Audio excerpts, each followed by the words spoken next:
أعوذ بالله من الشيطان الرجيم. بسم الله الرحمن الرحيم.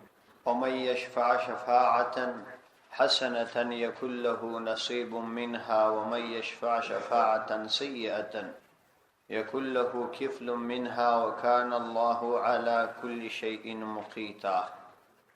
دي آيات ترجمات يرسي و دي آيات په ارتباط سره بحث فاتو. دا سورة النساء دا آیات نمبر 15 دی. شفاعت او سفارش په شریعت کې ډېر لوی ثواب لري. که یو سړی د یو مظلوم کس سفارش وکي او د هغه د پاره یو بندوبست وکي تر څو چې د هغه مشکل حل شي. حدیث کې راځي پیغمبر علیه السلام فرمایي الدال علی الخير كفاعله. پر خیر باندې چاته دلالت کول، د خیر پر کار باندې چاته راهنمایي کول، دا داسې ثواب لري لکه خپل چې د خیر کار وکي. او بل حدیث کې بیا راځي پیغمبر علیه السلام فرمایي چې د بيدینی پر کار د چا سره معاونت کول نو دام داسې دی لکه هغه کوونکی. چنانچه د قتل په ارتباط پیغمبر علیه السلام فرمایي من اعان على قتل مؤمن بشطر كلمة لقي الله تعالى مكتوب في عينيه آیس من رحمت الله. چې کچا د یو مؤمن مسلمان پر قتل باندې فقط یو کلمه اندازه یعنی د خبري یو حصہ اندازه کومک وکي نو د قیامت په ورځ به د الله تعالی سره په داسې حال کې ملاقات وکي ورتندې به لیکلي وي چې آیس من رحمت الله، د خدای د رحمت څخه نه امید. قتل خطرناکه مسله ده. په کبائر ګناو کې لوی کبیره ګناه ده. نو ځکه که یو سړی د یو چا په قتل کې د یوې کلمې په اندازه د یوې خبرې په اندازه کومک هم وکي نو هم به هغه د قیامت په ورځ په دغه سزا کې. شطر نیمه ته هم وایي، یعنی که یو سړی را ولاړ شي د با د را با کلمه ضربه د دې کلمه نیمه کې یعنی صرف د ضاد په اندازه باندې کومک وکي نو د قیامت په ورځ باندې به په تندې کې د لیکلي وي چې د خدای د رحمت نه امید. نو څنګه چې د نیک اعمالو د پاره او د نیکو کارونو د پاره د چا راهنمایي کول عظیم ثواب لري، داسې پر بيدینی باندې چاته راهنمایي کول، د هغه معاونت کول دغه څه ګناه لري. یو حدیث کې راځي پیغمبر علیه السلام فرمایي کان الله فی عون العبد ما کان العبد فی عون اخیه. چې الله عزوجل په مستمر او دوامدار توګه باندې د خپل بندا په کومک کې دی تر څو چې دغه مؤمن بندا د بل مسلمان په کومک او خیر کې. او بل حدیث کې راځي پیغمبر علیه السلام فرمایي اشفعوا فلتؤجروا. تاسو د خلکو شفاعت کوئ یعنی د مظلوم خلکو کومک کوئ او ثواب حاصل کړئ. ويقضي الله على لسان نبيه ما شاء. او فیصله وکړي الله عزوجل د خپل پیغمبر پر جواب باندې چې زړه وار چې د الله تعالی اراده. مطلب دا چې په شفاعت کې خلک مجبور کوي ما شفاعت دا اندازه چې یو چاته د یو چا سفارش وکي چې زه د پلاني سړي سفارش کوم نو که هغه معاف کوي خو به او که معاف نکړي نو تبه خانه بده. ځینو کسانو کې دا یو کمزوري ستا چې کله د چا څخه د یو شي سفارش وکي او هغه ونه مني د خوابدي نو د خوابدي دلو خبره نه ده. دا غرنګ مشوره هم داسې یو اصل دی. که چاته تا مشوره ورکړه دا مشوره امر نه دی. تا چاته د خیر مشوره ورکړه چې زما پلانې ځای خوښ دی او وی ونه منل نو ته په دې خوانه بده چې زما مشوره مو ولې ونه منل، ځکه د مشورې معنا امر نه دی. وَإِذَا حُيِّيتُمْ بِتَحِيَّةٍ فَحَيُّوا بِأَحْسَنِ مِنْهَا أَوْ رُدُّوهَا إِنَّ اللَّهَ كَانَ عَلَى كُلِّ شَيْءٍ حَسِيبًا. وَإِذَا حُيِّيتُمْ کله چې تاسو ته سلام وکړل شي بتحیه فسلام سره فحیوا باحسن منها نو سلام ورته وایاس باحسن په ډیر ښه منها تراغه او ردوها یا هغه ورت کی ان الله یقینا الله عز وجل کان دی علی کل شیء بهر شبان حسیبا حساب کوونکی. و اذا حییتم بتحیه دا د اسلامی معاشره یو بل ادب دی چې الله تعالی بیانوي چې مخکې یو ادب بیان کوي چې هغه بهترین شفاعت دی او یو بد صفت بیان کوي چې هغه بد شفاعت دی. نو دلته بیا یو بهترین صفت د مسلمانانو ته مابین چې هغه سلام دی دا هغه په ارتباط فرمایي. و اذا حییتم چې کله تاسو ته تحیه وکړل شي نو بتحیه فتحیه فحیوا باحسن منها تاسو تر هغه په بهترینه جواب ورکړئ. د دې ځای څخه د سلام آداب او د سلام په ارتباط مفسرین خورا تفصیلی ژغېدلي. تحیه په عربي کې وایي دیته چې یو څوک چاته دعا وکړي په ژوند باندې. عربو کې په ابتدا د اسلام کې یا داغه نمخ کې دا مزاج وو چې هغوی به دا کلمات ویل حیاک الله، الله عز وجل دې تا ته ژوند درکړي، او یا به دا ویل چې انعم الله بک عینا، الله عز وجل دې ستا سترګې د نعمتونو ډکې، یا انعم صباحا یعنی سهار دې په نعمتونو ډکسه، مطلب دا سهار دی په خیر. د پیغمبر علیه الصلاۃ والسلام د نبوت په برکت باندې الله سبحانه و تعالی تمام مسلمانانو ته تر دغه کلمې بهترینه کلمه د تحیه د پاره ورکړل چې السلام علیکم ورحمت الله وبرکاته. نو دې مبارک آیات کې د سلام په ارتباط فرمایي چې کله تاسو ته سلام وکړل شي نو تاسو تر هغه په بهترینه طریقه جواب ورکړئ. و اذا حییتم کله چې تاسو ته سلام وکړل شي په مشروع طریقه باندې بتحیه په مشروع طریقه یعنی هغه درته سلام وایي فحیوا باحسن منها نو تاسو هغه ته سلام وایاس باحسن منها تر هغه په بهترینه طریقه باندې تر هغه په بهترینه طریقه باندې هغه ته سلام وایاس. مطلب دا که هغه درته وایي چې السلام علیکم نو تور توای چې وعلیکم السلام ورحمت الله. کاغه درته وایي چې السلام علیکم ورحمت الله نو تور توای وعلیکم السلام ورحمت الله وبرکاته. حدیث کې راځي پیغمبر علیه الصلاۃ والسلام مجلس کې ناستو، یو صحابي راغلی وی ویل السلام علیکم، پیغمبر علیه الصلاۃ والسلام جواب ورکړي چې وعلیکم السلام ورحمت الله. بل کس راغلی وی ویل چې السلام علیکم ورحمت الله، پیغمبر علیه الصلاۃ والسلام جواب ورکړي وعلیکم السلام ورحمت الله وبرکاته. دریم کسرالی وی ویل چې السلام علیکم ورحمت الله وبرکاته، پیغمبر علیه السلام ورته فرمایل وعلیکم السلام. هغه صحابي ورته ویل چې مخکې یو کسرالی هغه ته دی یو کلمه ور زیاته کړ، بیا دوم کسرالی هغه ته دی دوی کلمې ور زیاتې کړ او ما ته دی یوازې سلام ووایه. نبی علیه السلام ورته فرمایل ما ته تا نور شی نه جرا پرې ایشي چې ما تر دې بهترینه کلمه پر زیاته کړې وای، بس داغه درې کلمې د سلام کلمات یې تا پوره کړې، نو تر دې په بهترینه طریقه خو نور نسته، خو داغه درې کلمې هغه بهترینه طریقه و چې تا څنګه را باندې وایه ما هغه در باندې وایه، تر دې نورې کلمات نه وي. د دې څه دا معلومه سول چې سلام دا درې کلمات دي، السلام علیکم ورحمت الله وبرکاته. مفتی محمد شفیع صاحب رحمت الله علیه لیکلی دي چې اسلام کې چې د سلام کومه طریقه ده، دنیا کې چې څومره اقوام اوسېږي تر ټولو قومونو تر سلام در طریقې د اسلام د سلام طریقه بهتره او خیر. یو خدا چې ابن عربی رحمه الله د ابن عینیه قول را نقل کړی دي چې سلام د الله تعالی د اسماء الحسنا څخه دی، ځکه د الله تعالی یو نوم دی السلام، او بل دا چې دا د اسم اعظم څخه هم ځینې علما وشمیرلی، او معنا یې دا ده چې آمن مني چې ته زما څخه په امن یې، په اطمینان یې، په سلامتیا یې.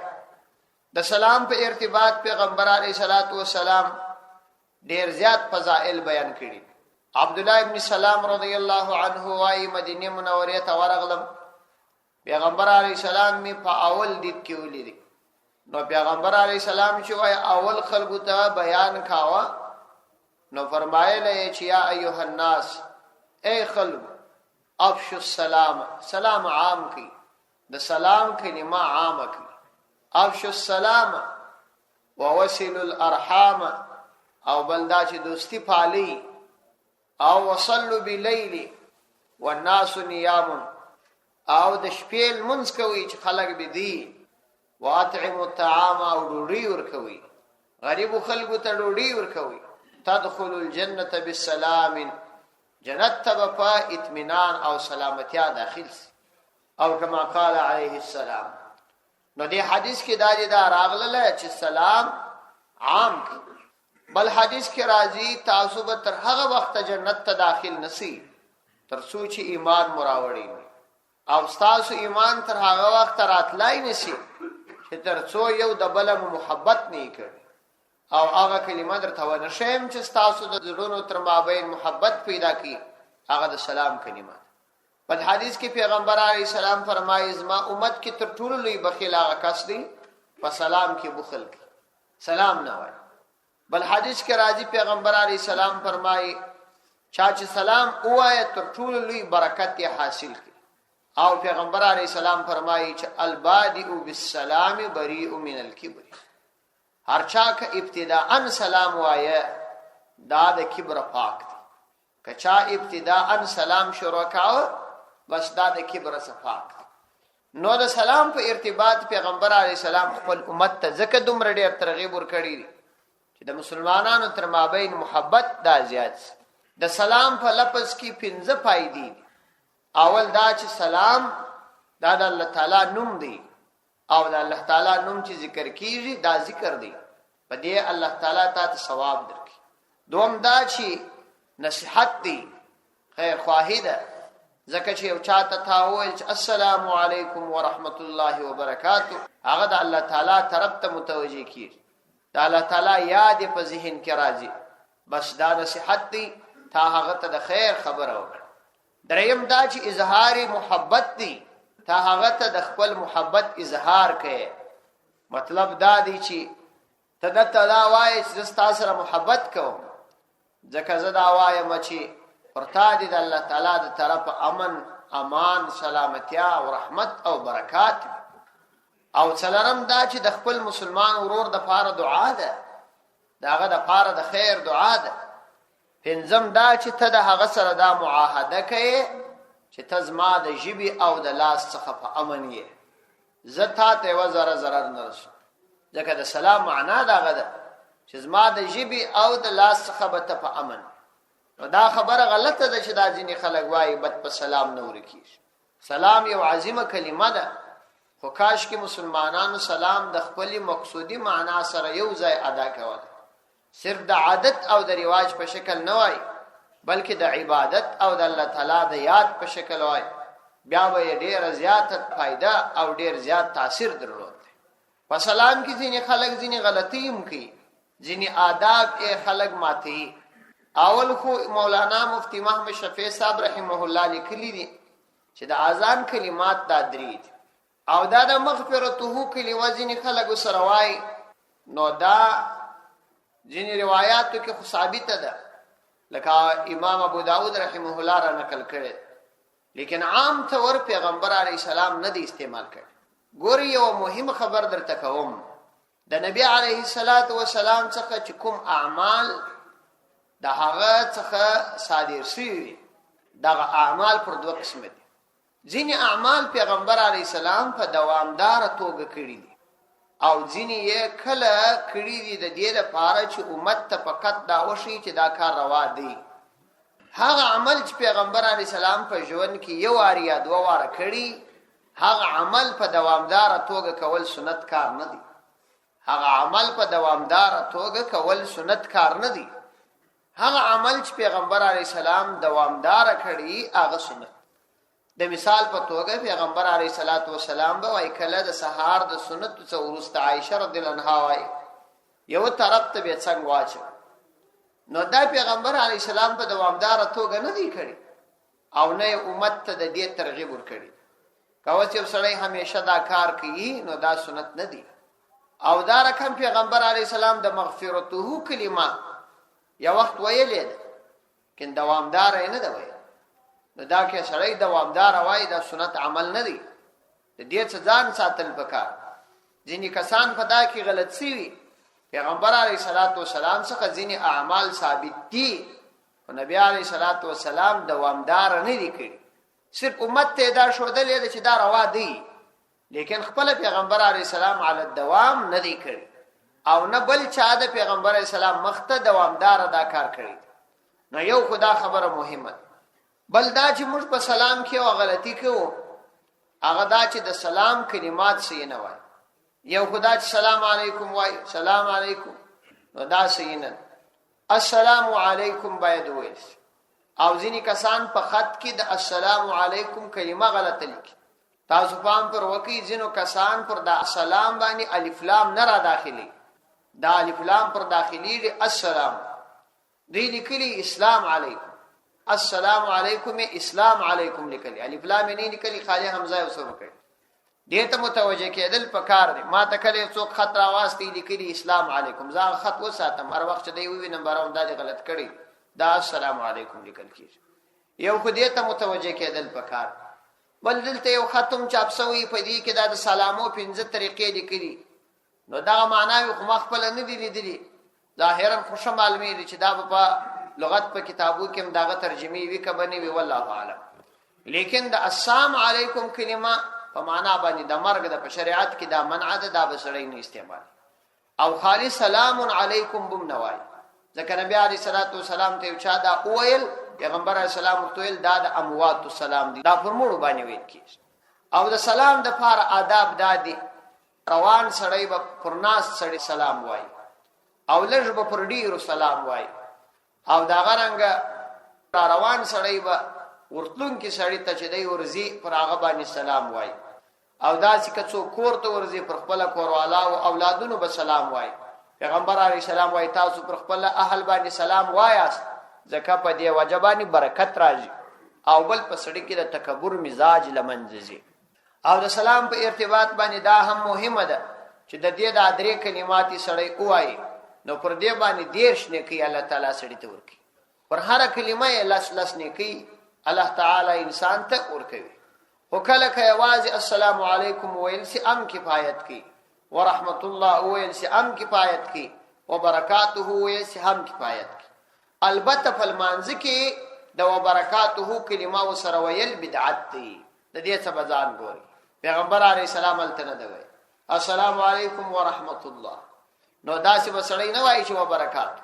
کله د په ذهن کې دا ورغله چې دیرش نه کوي دی اسی وایي پیغمبر علیه الصلاۃ والسلام نه دی ویل دا بدعت دغه څه منع دي عقل نه پکې چلی چې سړی ته په عقل کې خوند ورکړي چې دا خوښ کې زه وایم نو دیرش نه کوي بلکې بدعت دی الله تعالی په دې باندې ناراضه کیږي د دې څه بسړی ځان ساتي او ځینې مقامات داسې دي چې الت سلام ویل منع دي سړی به نه وایي د مثال په توګه یو مدرس په درس باندې اخته سلام به الت څوک نه وایي یا یو څوک په مانځ باندې اخته دي یا په تلاوت اخته دي یا په نور او اذکار اخته دي نو الت به سړی سلام نه وایي دا رقم شناب ته سړی دي سلام بنوي یا یو څوک په قضای حاجت مصروف دي هغه ته به سړی سلام نه وایي او دا غننګ مسجد کې به سړی په زور سلام نه وایي قرار کې څوک و سلام دی وایي په زور دی نه وایي ولې ځینې خلک په مانځ باندې اخته وي ځینې خلک متوجي نه وي او که خلک په ډوډۍ باندې مصروف وي او ته توجه نه در اوشتله نو هم سلام نه ویل پکار البته کې توجه در تر اوشتل بیا سلام ویل پروا نه لري مطلب دا چې سلام ویل سنت دی سنت مؤکد او جواب ای واجب دی دا خبره چې خلک یې کوي وینو وایي کنه وی وژي نو می وایي دا اصل ځان خبره اصل نه لري واذا حييتم بتحيه فحيوا باحسن منها او ردوها چې کله تاسو ته تحیه وکړل سي سلام ویل سي بتحيه فكم سلام سره فحيوا باحسن منها نو تاسو سلام ورته وایاس باحسن منها ترهغه په کلمه باندې او ردوها یا داغه ورت کی یعنی ک کلمات پای ته ورسېدې نو داغه کلمات ورت کی څنګه چې هغه سلام ویلې دی هغه سي جواب ورک ان الله كان على كل شيء حسيبا. ان الله یقینا الله عز وجل کان دی على كل شيء فهر شی باندې فهر عمل باندې حسیبا حساب کوونکی. یعنی الله عز وجل دا قانون یشیدی چې د انسان سره په هر شی حساب کوي، په هر عمل باندې الله تعالی حساب کوي. ها دا د الله تعالی فضل دی چې یو بندا هیڅ نه کړي معافي کی. دا د الله تعالی فضل دی چې د یو چا سره حساب بیاونه کی، لیکن قانون یې دادی چې حساب د هر چا سره کوي. الله لا اله الا هو ليجمعنكم الى يوم القيامه لا ريب فيه ومن اصدق من الله حديثا. الله عز وجل لا اله الا هو نست معبود مگر یوازې د الله تعالی دی. ليجمعنكم خامخا تاسو جمع کوي الى يوم القيامه د قیامت ورځ لره. لا ريب فيه چاغ کی هیڅ شک نستا. ومن اصدق او څوک دی زیات رښتیا وینکی من الله تر الله عز وجل حدیثا فخبرو کی. یعنی تر الله عز وجل ببل څوک وی چاغ دی په خبرو کی تر الله تعالی زیات رښتینی وي. الله عز وجل لا اله الا هو یعنی یوازې د الله عز وجل معبود دی. لا اله الا هو نستکم معبود الا هو مگر د الله تعالی. ليجمعنكم ضرور بضرور برا جمع کوي تاسو الى يوم القيامه د قیامت ورځ لره. یعنی تاسو به الله تعالی د قیامت ورځ لره راجمع کوي. نو ځکه په دنیا کې د خپل اعمال او د خپل ځانو سره حساب وکي. لا ريب فيه هغه د قیامت ورځ چې پکې هیڅ شک نشته. حدیث کې راځي حاسبوا قبل ان تحاسبوا. تاسو د خپل ځانو سره حساب د دین مخ کې وکي چې حساب د سره وکړل شي او بیا تاسو التزام خلاص ولای نس. ومن اصدق من الله حديثا او څوک دی زیات رښتینی من الله تعالی عز وجل حدیثا د خبرو په اعتبار. ځکه چې الله تعالی کوم خبر درکې دا به یقینا فصل کې 100% خامخا واقع کیږي. صدق الله.